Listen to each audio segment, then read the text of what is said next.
Terima kasih pimpinan dan rekan-rekan anggota yang kita masih sempat hadir balik dari Dapil ini menghadapi dua narasumber kita yang sungguh luar biasa, juga sahabat-sahabat di Zoom.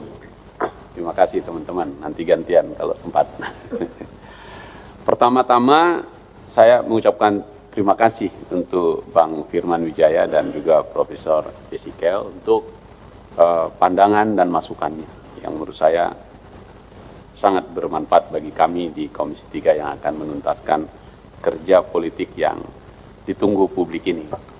Tadi pimpinan sudah sampaikan, bukan mau melambat-lambatkan, tapi memang kita harus berdialog lama, panjang, untuk mendapatkan substansi yang pas. Undang-undang ini barangkali kita buat bukan untuk kita, untuk yang akan datang. Dan kita nggak ingin juga nanti diklaim untuk, waduh kok undang-undangnya begini. Jadi sekali lagi terima kasih kehadirannya. Saya ingin fokus pada mohon tanggapan nanti, mohon bantuan pemikiran para narasumber yang sangat ahli ini untuk di bidangnya. Saya lebih fokus kepada pertanyaan yang seperti ini nanti, mohon saya dibantu atau kami dibantu nih. Saya buat pertanyaannya begini, siapakah yang kita akan beri hak dan kewajiban mengelola aset negara hasil kejahatan itu? Pertanyaan sederhana itu akan mengangkut kepada power, kepada siapa power ini harus diberikan gitu. Nanti mohon tanggapannya nanti. Ini tentu kita akan belajar dari banyak hal. Tadi terima kasih Prof. Ezekiel untuk memulai mengangkat satu pikiran saya beberapa waktu lalu yang kita sebut, kalau ini pertanyaannya, apakah boleh kita kasih ke pikirannya yang dilepas oleh Presiden Prabowo sejak awal, namanya Badan Penerimaan Negara, atau ke Badan Eksekusi Negara. Yang kalau soal eksekusi ini, mungkin nanti Prof bisa konfirmasi juga Bang Firman ini yang paling paham ini. Kalau kita buka situs perkusinya Mahkamah Agung di permohonan eksekusi, itu ada 36.184. Ada 21.926 itu permohonan eksekusi putusan. 14.258 permohonan eksekusi hak tanggungan. 4.415 perkara belum dieksekusi secara nasional. Mungkin nanti ada datanya, kalau dari Prof bisa tambahkan. Jangan-jangan ini juga triliunan ini. Jangan-jangan gitu ya. Dan kita bicara ini tentu tentang aset negara. Nah, karena itu izinkan saya memberi pertanyaan sekaligus pendalaman, nanti bisa dijawab. Kalau tidak sempat di sini mungkin nanti tertulis. Kalau kita ingat-ingat, Presiden Prabowo saat memulai pemerintahannya sudah menyusun rancangan besar bernegara yang disebut dan kemudian sangat terkenal sampai hari ini, namanya Astacita. Nah, rencana membentuk Badan Penerimaan Negara itu ternyata sudah ada di situ. Dan bahkan sudah dimasukkan dalam RPJMN 2025-2029. Jadi dari rancangan besar Astacita turun ke RPJMN, turun ke program hasil terbaik cepat, Quick Wins, bahkan turunlah itu yang disebut di Quick Win itu butir ke-8, yang disebut mendirikan Badan Penerimaan Negara dan meningkatkan rasio penerimaan negara terhadap produk domestik bruto ke 23%. Saya lagi pikir-pikir, karena yang kita omongin kan aset nih, ujung-ujungnya kan dapur keuangan negara ini, ke sana mau kita arahkan. Nah, jadi saya ikutin ini sejak kampanye juga disampaikan, dan pengamatan saya belum banyak orang yang bicara ini. Mungkin Profesor Ezekiel saja satu dari antara yang sedikit itu. Jadi terima kasih. Dan tadi sudah mulai diangkat gitu sejak tahun 2024. Nah, dalam tulisan-tulisan Prof. Ezekiel saya coba baca gagasannya. Dan kalau kita tarik ke kerangka perbandingan di dunia internasional, lebih banyak disebut dengan Semi-Autonomous Revenue Authority atau SARA gitu. Kalau nanti dibaca panjang nanti nggak enak ini. SARA. Bentuk lembaga pemungut yang dikeluarkan dari struktur kementerian dan diberi keleluasan mengatur pegawainya sendiri, menentukan gajinya sendiri dan menyusun cara kerja sendiri. Kemarin kami diskusi. Contoh di Inggris, tumbang hanya 5 tahun dibubarin. contoh di Kolombia, nggak nyampe setahun, dibubarin, dan seterusnya. Jadi kalau pertanyaan ketua tadi tentang siapa pengelola dan bagaimana kita ngatasi itu, yang harus hati-hati nih. Jangan-jangan pindah ke tangan yang kita kasih ini, itu masalahnya. Jadi abuse of power-nya. Catatan IMF pada 2024 menyebut sekitar 35 negara memakai model ini. Nah, Indonesia pilih yang mana nanti ya? Saya mohon tanggapannya nanti. Mau Singapura, Malaysia, Kanada, Meksiko, Kenya, Inggris, bahkan Argentina itu semi otonom. Tapi ada juga yang otonom. Yunani, Afrika Selatan, dan di luar yang dua itu Australia yang tetap dalam pemerintahan. Yang mana ini mau kita buat ini kira-kira? Jadi alasan-alasan negara ini menurut kajian yang saya coba baca, sederhana dia pilih itu. Apa itu? Mengumpulkan penerimaan menuntut keahlian teknis. Nah tadi ini Prof yang sebutkan tadi. Dan orang yang berkualitas. Siapa pula lah nanti kita kasih di sini. Sementara aturan kepegawaian dan penggajian di dalam kementerian sulit menampung kebutuhan itu. Kalau yang ada sekarang ini, keluar dari struktur kementerian, membuka ruang untuk merekrut baru, membayar, dan memberhentikan orang dengan ukuran yang berbeda. Profesor Yesikel mengingatkan kita untuk satu hal yang tidak boleh terlewat. Apa itu? Keleluasaan tadi hanya berguna kalau cara mengurusnya ikut berubah. Ini saya ingin pandangannya ini. Jangan pula kita bikin undang-undangnya, nggak berubah cara ngelolanya. Negara yang sudah mencoba model ini pun hasilnya beragam, ada yang bagus, ada yang tidak bagus. Jadi pertanyaan saya begini nih, saya sampaikan ini, apa hubungannya atau pertanyaan saya, Prof Yesikel dan Pak Firman, badan yang akan kita bentuk mengelola ini yang mana menurut Anda berdua? Apakah masuk saja ini ke badan penerimaan negara? Jelas itu langsung. Atau yang tadi badan eksekusi negara? Atau apa namanya? Nah, itu dalam kaitannya undang-undang perampasan aset. Saya ingin ngajak lagi nih, RUU perampasan aset mewajibkan kita menunjuk siapa yang mengelola aset yang disita dan dirampas negara.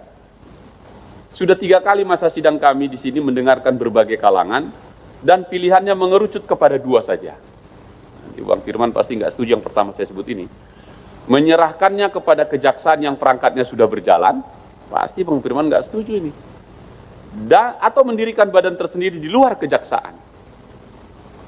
Bentuk persoalannya sama, memilih rumah kelembagaan untuk sebuah pekerjaan. Kami sih bisik-bisik, siapapun dia pokoknya fit and proper test di sini. Jadi setiap hari kita undang karena mewakili masyarakat. Kemana uang yang kau rampas kemarin itu? Untuk apa dan gimana kelolanya? Nah, saya ingin mengajukan satu gagasan ini, Prof Yesikel dan Pak Dr. Firman. Dapatkah aset yang dirampas negara kita golongkan sebagai penerimaan negara? Kalau jawabannya dapat, gagasan Presiden membentuk badan penerimaan negara barangkali bisa sekaligus diarahkan untuk mengurus pengelolaan aset rampasan itu. Termasuklah itu yang eksekusi tadi. Jelas itu dapur negara dari mana uangnya di luar pajak dan bea cukai. Selama ini kita bicarakan aset sitaan oleh seolah semuanya benda mati. Seolahnya ini benda mati. Mobil, perhiasan, jam tangan, telepon genggam, barang-barang itu memang cukup disimpan di gudang yang aman, dijaga sama satpam. Lalu dikeluarkan lagi ketika perkaranya selesai. Untuk keperluan seperti itu negara sudah punya perangkatnya dan sekarang berada di tangan kejaksaan. Bang Firman setuju nggak itu? Perubahan yang dulu di kementerian. Persoalan muncul ketika yang disita ternyata yang disebut Bang Roni tadi, ketua, benda yang masih hidup yang disita.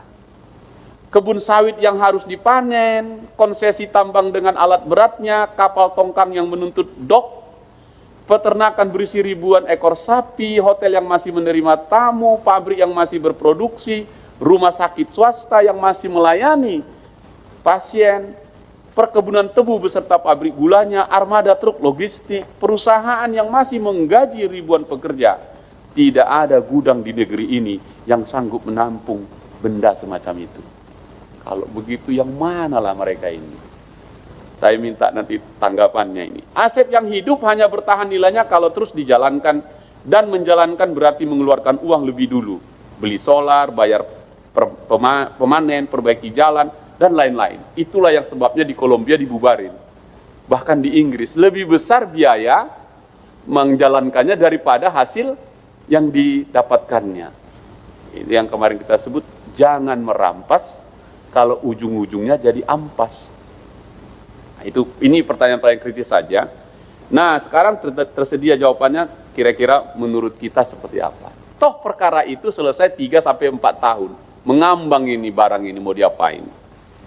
Kebun sudah jadi semak sebelum palu diketuk, dan yang diterima negara tinggal tanahnya saja. Nah, itulah yang sekarang terjadi di Satgas PKH misalnya. Agrinas disuruh mengelola hasil tadi sitaan itu, tetapi tidak ada biaya mengelolanya. Hilanglah itu nilai kebunnya.